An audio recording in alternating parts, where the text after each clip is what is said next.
Okay, ready to dive into influence, huh?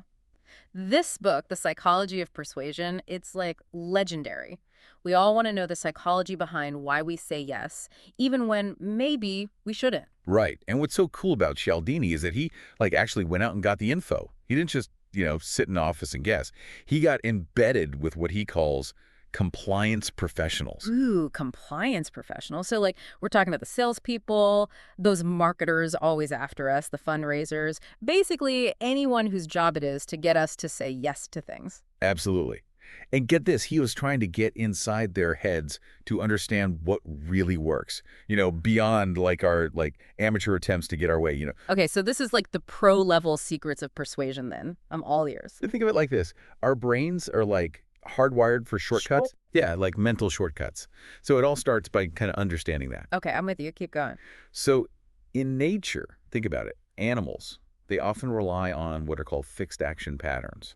These are like these automatic responses, right, to specific triggers Mm. that help them navigate the world efficiently. Makes sense. So it's like instinct, Yeah. right? Keeps them safe, helps them survive. Exactly.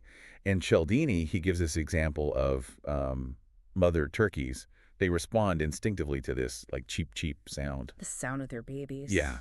And it's usually a reliable way to trigger this protective behavior in them, Okay. but it also makes them totally vulnerable to trickery. Wait, are you saying someone tricked a turkey? Well, yeah, kind of. They didn't even use a recording. They used a stuffed polecat. A polecat, like Yeah. a weasel. Those are like predators, right? Yeah. Exactly. Total predator. But get this, the turkeys, they only responded to that sound, that cheep cheep, and they completely nurtured their natural predator. Oh no, poor turkeys. But okay, I get it. I see where you're going with this.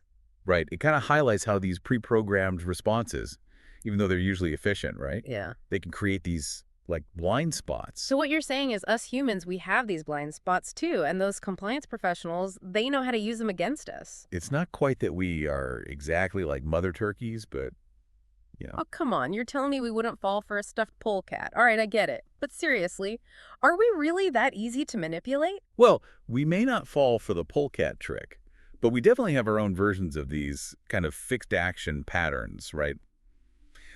Think about it.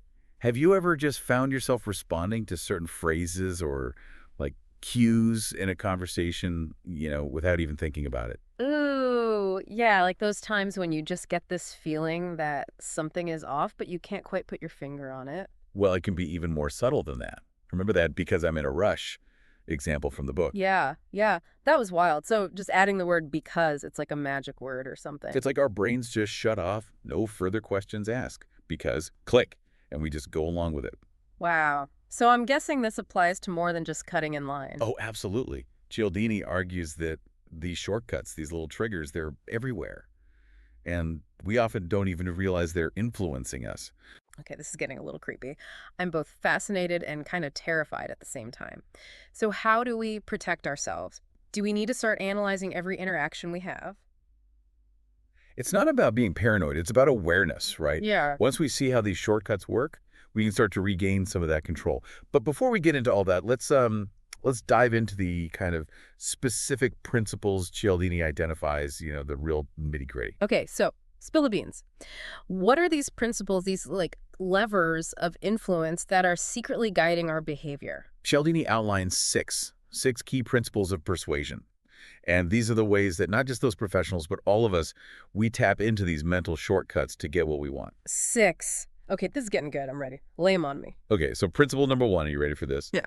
It's all about reciprocation. Reciprocation. Okay, you're going to have to break that down for me. Yeah, because this deeply ingrained thing we have, right, where we feel obligated to return a favor, even if we didn't ask for it. Okay, yeah, I could see that. Like if someone does something nice for you, you almost feel obligated to do something nice back, right? Jack. And Cialdini, he actually talks about this study, right? Where people were sent Christmas cards Yeah. by a total stranger. And guess what? They felt obligated to send one back. Exactly. Even though they had never met this person before. It's like this automatic thing, you get a gift, you feel like you got to give one back. Wow, that's wild. It really shows how powerful that urge to reciprocate is. It's totally wild. And it's not just gifts, right? It could be anything. Think about those free samples they give out at the grocery store. Okay, yeah. They always get me with those. Like, I feel bad if I don't buy something after I try a sample. Exactly. They're Yeah. totally playing on that reciprocation principle. They give you a little something, a little taste, and boom, you feel obligated to buy the whole darn thing. I never even thought about it like that. It's crazy how these subtle things can influence our behavior. Right. And it's not even always a conscious thing, It's like Hmm? these automatic programs running in the background of our brains. Okay, so we've got to watch out for the free samples. Got it. What's the next principle? Okay, so the next one is commitment and consistency. Okay, commitment and consistency. So, what we like to finish what we start? Is that what you're saying? Well, yeah, kind of. It's more like once we make a commitment, especially if it's a public one, oh man, we really feel this strong urge to act consistently with that commitment. So we stick to our guns, even if it turns out, maybe, it wasn't such a great idea in the first place. Sometimes, yeah. But it makes sense, right? Like we want to be seen as reliable, trustworthy, someone who keeps their word. Okay, yeah, I can see that. I guess nobody wants to be the flake who backs out on their promises. Exactly. And the thing is, this principle, it can be used for good or, it can be used for not so good. Oh, I bet. Give me an example. Cialdini talks about how this principle was used, get this, in Chinese POW camps during the Korean War. No way, seriously. Seriously, they would start with something small, like getting the American soldiers to agree with a statement like, America isn't perfect, something like that. Seems harmless, right? Yeah, I mean, no country is perfect, right? So I'd probably agree to that. Exactly. And that was just the beginning. Then they'd slowly start to escalate the requests. Oh, no, I see where this is going. They'd make it hard to back down, right? Like they slowly got them in too deep. Exactly. They might get them to write it down, those statements, or even read it out loud to other prisoners. So it becomes this public thing. Wow. So even though those initial statements seem harmless, they were designed to slowly draw those soldiers in. Exactly. It's like each little agreement, each little yes, it chips away at your resistance, Makes it easier to get you to say yes to the next bigger thing. That is both fascinating and terrifying. I feel like I need to be way more careful about the commitments I make from now on. Well, it's all about being aware, right? Aye. Like you said. Okay, so ready for principle number 3. This one's a biggie.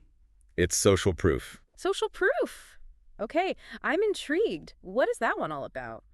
This one's all about how we look to others, right? Especially people we think are similar to us, to figure out how we should act, especially when we're in new or uncertain situations. Ah, okay. So it's like everybody's doing it, so it must be okay kind of thing.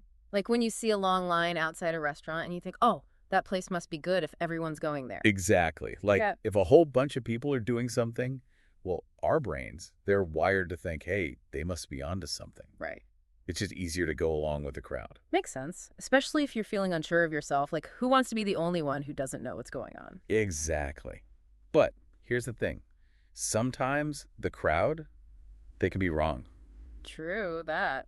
Didn't Cialdini talk about this thing called the bystander effect? Oh, yeah.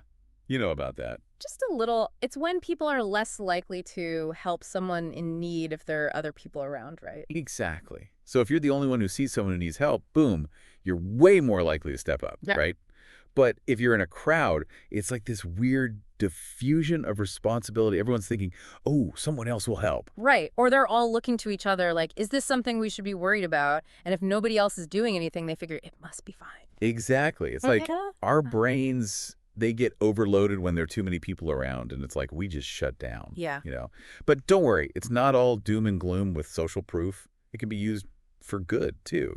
Oh, really? How so? Well, like think about those charity drives where they show how much money they've already raised. Right. Or those online fundraisers where it shows everyone who's already donated.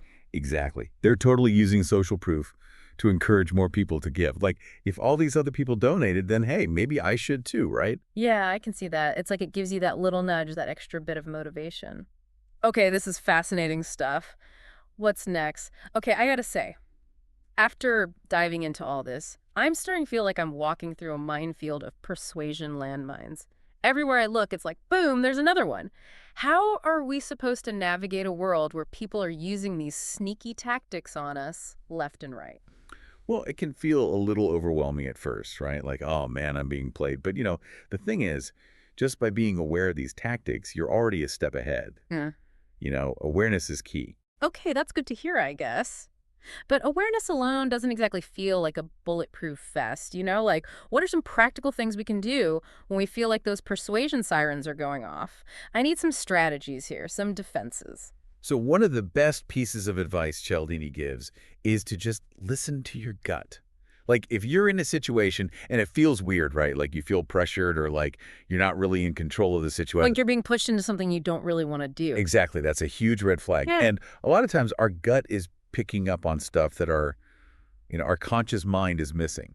So don't ignore that feeling. Okay, so trust my gut. Got it. What else? Well, and this might sound obvious, but sometimes you just need to like hit the pause button, just take a breath, step back from the situation and give yourself a minute to think.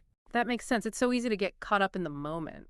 Right. Yeah. Exactly. Especially when you've got like a master persuader in front of you. Yeah, it's like they're using all their Jedi mind tricks, and you're like, wait, how did I end up agreeing to this? Right. So just like take that extra beat, give yourself time to think, okay, do I actually want this or am I just getting like swept up in the moment? Okay, hit the pause button, check in with myself. I can do that. Give me another one. Okay, so this one's a little more about kind of shifting your perspective, right? Right. Like, say a salesperson is giving you the whole 9 yards, compliments, trying to find common ground, all that jazz. Yeah, laying it on thick. I get it. Right.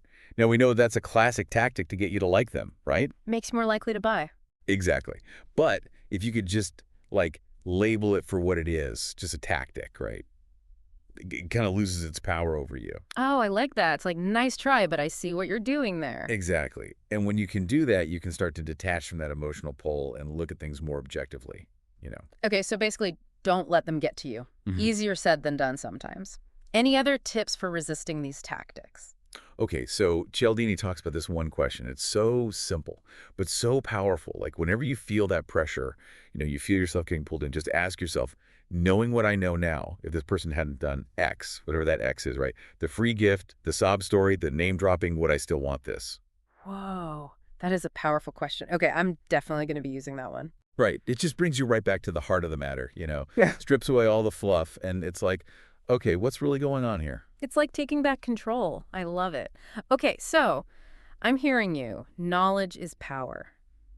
The more we understand these principles, the more we can protect ourselves. That's the goal, right? To be more aware, more intentional. It's not about being suspicious of everyone, right? Right. Just Yeah. being savvy, paying attention. Exactly. Like these principles, they're not always a bad thing. Sometimes they're just part of how we navigate the world. Make quick decisions. But when someone is using them to manipulate us, that's when we need to be ready. This has been amazing. Seriously, I feel so much more equipped to handle whatever those persuasion ninjas throw at me now. I'm glad to hear that. Like we said, it's all about awareness, right? Now you've got the knowledge and you've got the tools. Exactly. I'm feeling empowered. Okay, everyone listening, you heard it here. Time to level up your persuasion defense game. Keep an eye out for those sneaky tactics, trust your gut, and don't be afraid to hit that pause button when you need a moment to think. And remember, influence isn't always a bad thing. Look for those examples of people using these principles for good to build community, to inspire action, to make a positive difference in the world. Until next time, everybody, stay aware out there.